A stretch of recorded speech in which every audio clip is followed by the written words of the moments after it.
O mundo sempre viveu com a sombra de uma possível terceira guerra mundial, mas é importante ressaltar que a paz global é um objetivo fundamental para a maioria das nações e organizações internacionais. Enquanto os conflitos geopolíticos, tensões e rivalidades persistem, a ideia de uma guerra mundial catastrófica ainda é amplamente evitada. A busca por soluções diplomáticas, a cooperação internacional e o diálogo são prioridades para evitar que a humanidade entre em um cenário tão terrível. A Bíblia também desempenha um papel importante na forma como as pessoas veem o fim do mundo. Muitas tradições religiosas têm profecias e textos que falam sobre o fim dos tempos.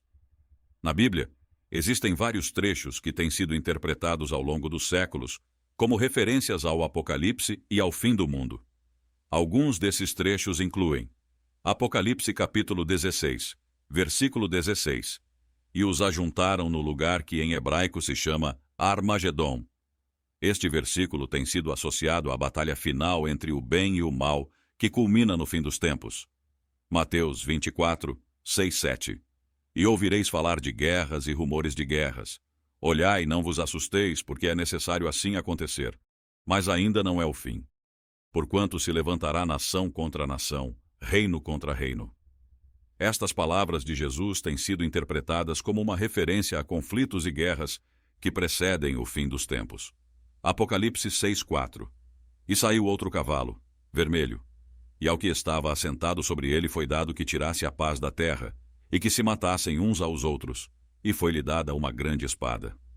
Este versículo é frequentemente relacionado com a ideia de guerras que assolarão o mundo. A ideia de uma terceira guerra mundial é frequentemente associada a eventos catastróficos e ao fim dos tempos em algumas interpretações religiosas. Vou fornecer mais alguns tópicos relacionados a essa ideia, acompanhados de trechos bíblicos relevantes. Armas de destruição em massa. A proliferação de armas nucleares e outros armamentos de alta destruição levanta preocupações sobre o potencial de uma guerra de proporções globais. Mateus 24, 22. E se aqueles dias não fossem abreviados, nenhuma carne se salvaria. Mas por causa dos escolhidos, serão abreviados aqueles dias. Este versículo pode ser interpretado como uma referência ao potencial de destruição global. Conflitos no Oriente Médio. A instabilidade na região do Oriente Médio frequentemente alimenta temores de um conflito de escala mundial. Zacarias 12, 2, 3. Eis que porei a Jerusalém uma taça que embriague a todos os povos em redor, e que quando cercarem a Judá e Jerusalém, será também contra eles. Este trecho é muitas vezes relacionado a conflitos na região de Jerusalém. Tensões geopolíticas. A rivalidade entre superpotências como os Estados Unidos e a China, bem como a Rússia, contribui para a instabilidade global. Apocalipse 17, 14. Combaterão contra o Cordeiro, e o Cordeiro os vencerá, pois ele é o Senhor dos senhores e o Rei dos reis. Vencerão os que estão com ele chamados, eleitos e fiéis. Este versículo pode ser interpretado em relação a conflitos globais e o papel de liderança. Preste atenção ao que a Bíblia diz sobre os 4 anjos que estão aprisionados no rio Eufrates. A referência aos 4 anjos que estão presos no grande rio Eufrates não é um tema amplamente discutido na Bíblia, mas é mencionada no livro de Apocalipse, no capítulo 9. O contexto em que esses anjos são mencionados é parte de uma série de visões e eventos apocalípticos descritos por João, o autor do livro, enquanto ele estava exilado na ilha de Patmos.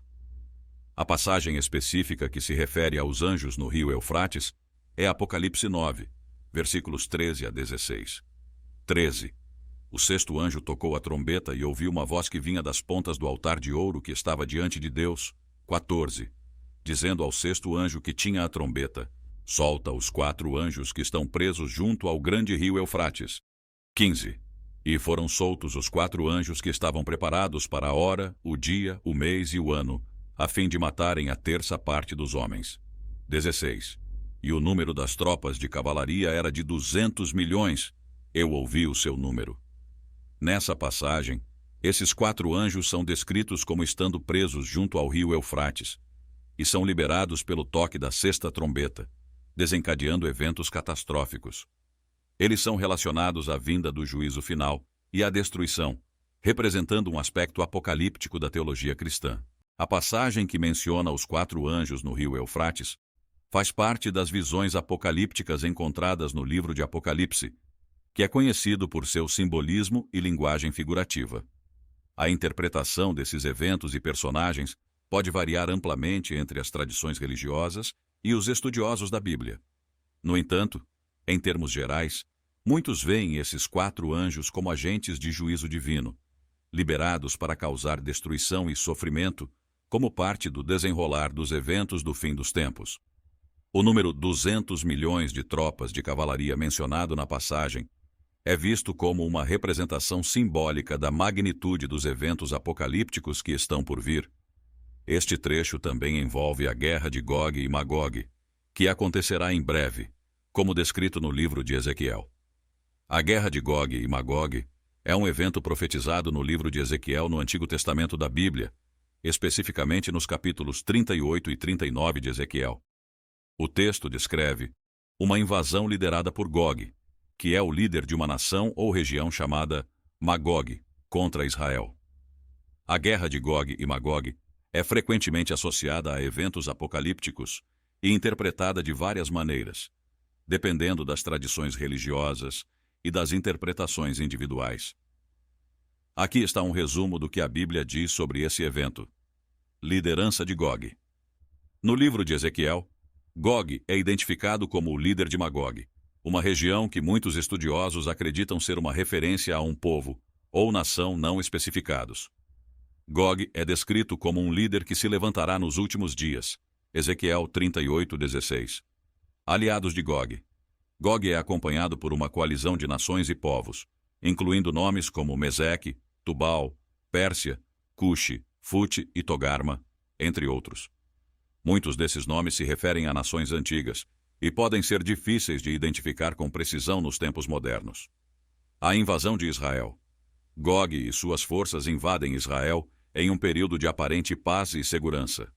Ezequiel descreve isso como um ato de agressão. Intervenção divina. De acordo com a profecia de Ezequiel, Deus intervirá para proteger Israel. Ele trará juízo sobre Gog e suas forças, usando forças da natureza e outras catástrofes para derrotá-los. O texto fala de terremotos, pestilência e fogo que destruirão os invasores. Agradeço muito por ter assistido até aqui. Fico feliz por ter sua companhia durante este vídeo. E não se preocupe, a jornada continua. Continue acompanhando para mais informações e conteúdo interessante. Se gostou, não esqueça de deixar seu like e se inscrever para não perder nenhum dos nossos próximos vídeos.